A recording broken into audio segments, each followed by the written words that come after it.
vi vil nu filtrere knækbrød, mens vi påviser stivelse i det tørre brød.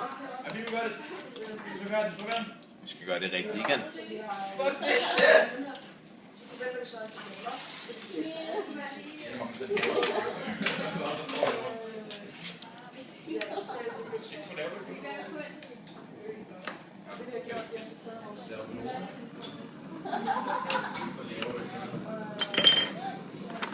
Den her gang, mens vi venter på filtrering af knækbrød, så vil vi få indikatorvæske på brødet.